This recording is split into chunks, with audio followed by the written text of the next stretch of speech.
Yo, what's up guys? Welcome back to another video. I know it's been a minute, but fuck it, we ball. Today we're going over Crystal Palace, Manchester United. I think this match is one of those games that wasn't the most exciting. Definitely didn't have too many things going on. I think Manchester United were asleep most of the first half. Crystal Palace and the way Oliver Glasner sets up, we're just in their shape the entire time. It wasn't really like they were getting broken down too often when Manchester United did have possession of the ball, and Crystal Palace had most of the possession throughout the first half. I think the last 10 minutes of the half, last like 8 minutes, Manchester United started to pick it up a little bit and finally start to find their groove a bit. But conceding an early goal with a Brennan Johnson corner straight to Lacroix, and I don't know what Lenny Oro is doing in that situation. He's watching the man instead of watching the ball, and he just gets caught lacking. Lacroix places it, and there's not much your keeper can do in that situation. I think Lamans couldn't have done better. I mean, Lacroix had every right to score that with the way Lenny Oro was defending. So I think the first goal is just a true mistake by Lenny Oro, who I think had, I'm going to be honest with you, I think had a really rough game. That first half, I think him and Luke Shaw were getting exposed. Luke Shaw does go down with an injury. So speedy recovery. I hope it's nothing serious, especially with this England camp coming up, the World Cup coming up as well. You know he's going to want to play in that. And it's probably been one of his healthiest seasons throughout his entire career. So really hope that that's nothing serious for his sake, for Manchester United's sake. He's been pretty decent out there. I think today he was struggling a lot. I think there are a few games where he does struggle and it's his lack of pace, but he's a really smart defender. So I think that he makes up for it in situations like that. And I think today he was going to struggle a lot. You have Ismail Assar bombing down the wing. You have Munoz, who's there to link up is extremely good. Their combination, they're really, really fast. They are tireless runners. Sorry to interrupt the video. I know you guys are probably having a fucking fantastic time watching it. And if you are, smash that like button.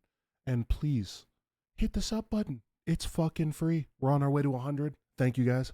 Bless you. Have a good one. Enjoy the rest of the video. And Ismail Assar had a few chances in the first half where he could have, I mean, if he finishes that one chance where he has a one-on-one after, I think it was Luke Shaw either slipped or lost the ball or plays it right back to Munoz and Munoz plays it across.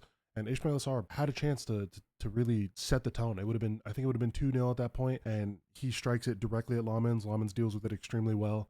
But I just think Crystal Palace don't have that cutting edge to really put a team like Manchester United, who are going to score, like it's inevitable. I thought at no point today when Crystal Palace were winning did I think that Manchester United was going to struggle and not get a goal. I knew that they would somehow, some way, with either second half changes or whatever Michael Carrick went back there and was going to do with this team and the way that they were set up, I think that they were going to eventually score. The way that they do get their goal, Tejas Cunha makes a brilliant run, and it just happens that Lacroix yanks on the back of his jersey, pulls, and the contact starts from outside the box, but he does continue it inside the box, drags Cunha down. It's double jeopardy. He gets a red card, and Manchester United get a penalty to level the game. And I think that red card really did just, I hate it when red cards do ruin games, but it was a justified red card. I think he should have been sent off. Did it ruin the game? Yes. Did it ruin the flow of the game? Absolutely. I think Crystal Palace going down to 10 men, they just don't have enough firepower.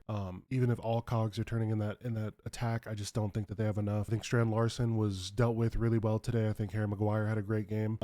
I thought that Strand Larson would do a bit better, especially with Lenny Oro struggling a little bit, but I think with the stuff that he was having to deal with on his side, you know, you have to deal with Tyreek Mitchell, Strand Larson. Kamada doesn't push up the most.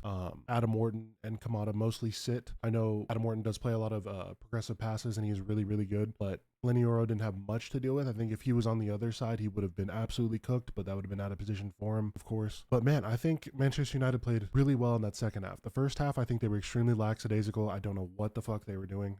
But that second half, after the penalty, obviously it did change the game, but they did show out, and I think they could have had 3, maybe 4 goals. Sesko finally gets across into the box that he's been begging for. Every time he gets across like that, he attacks it so well. Places that header beautifully, does his celebration. That guy leaps so fucking high, dude. He's like an absolute athletic unit, bro. He's insane. Just the pure athleticism that he has is just out of this world. But Sesko puts Manchester United in front again.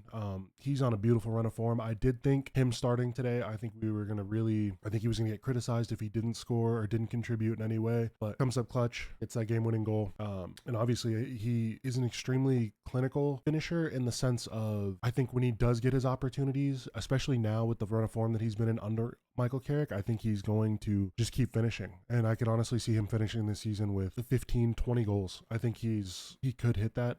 Quite a few games left, and I think that Manchester United are going to get top 4. This club is has really completely turned it around.